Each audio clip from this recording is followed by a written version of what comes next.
Une messe de guérison, c'est une messe spéciale consacrée à prier pour les malades et consacrée surtout à aider les malades à se rendre compte que Jésus est vivant, ressuscité, qu'il les aime d'un amour de prédilection et qu'il les aime sans aucune condition. Et donc, durant la messe de guérison, on va d'abord célébrer une messe. On commence avec un bon temps de louange pour aider les cœurs des personnes à s'ouvrir à la présence du Seigneur, parce que lorsque notre louange s'élève vers Dieu, la présence de Dieu descend dans nos vies.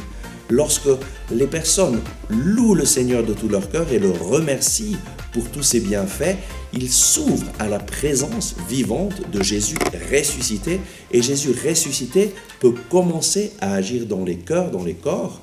Ensuite, toute la messe se déroule comme une messe normale, mais avec une attention particulière à aider les personnes à s'ouvrir à la présence du Seigneur qui vient pour nous pardonner, qui vient pour nous libérer, qui vient pour nous restaurer, qui vient pour nous parler. Durant la messe de guérison, un temps spécial et très important, c'est la prédication de la parole de Dieu, parce que la parole de Dieu est vivante, efficace et produit ce qu'elle dit. Et donc, durant une messe de guérison, toujours on va choisir des passages des Écritures, des Évangiles qui nous parlent d'un Jésus vivant, d'un Jésus ressuscité, d'un Jésus qui agit, d'un Jésus qui guérit. On va voir des moments de la vie de Jésus où il a guéri les malades, simplement où il a donné un enseignement spirituel qui nous aide à changer notre vie, qui nous aide à nous connecter avec le Dieu vivant et avoir une rencontre personnelle avec lui. Et donc, durant la prédication, on va essayer d'aider les gens à avoir cette rencontre avec Jésus, à s'ouvrir à la présence vivante du Seigneur pour que Jésus puisse entrer dans leur vie, puisse les préparer justement à la guérison. Jésus est venu dans ce monde pour nous porter la présence vivante de Dieu et il est venu et il a guéri les malades.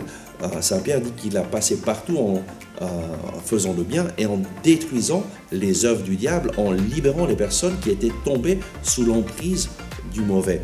Et à la fin de la messe de guérison, après avoir reçu Jésus Eucharistie qui vient faire sa demeure en nous, nous prions pour les malades et demandons au Seigneur d'agir avec puissance pour que les malades soient guéris. Et effectivement, durant les messes de guérison que je célèbre, je vois toujours le Seigneur agir, guérir, restaurer, transformer les vies. Et c'est une chose extraordinaire de voir partout où je vais dans le monde, le Seigneur Jésus guérir les cœurs blessés, libérer les personnes qui sont opprimées par la dépression, par les angoisses, par les peurs, et aussi toucher les corps, libérer les personnes qui ont des maladies.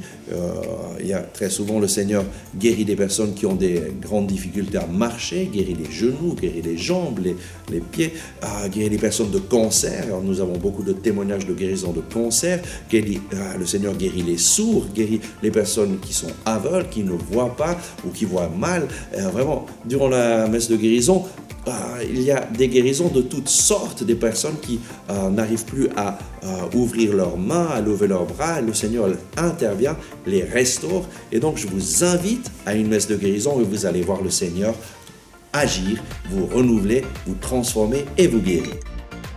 Jésus guérit aujourd'hui. Amen.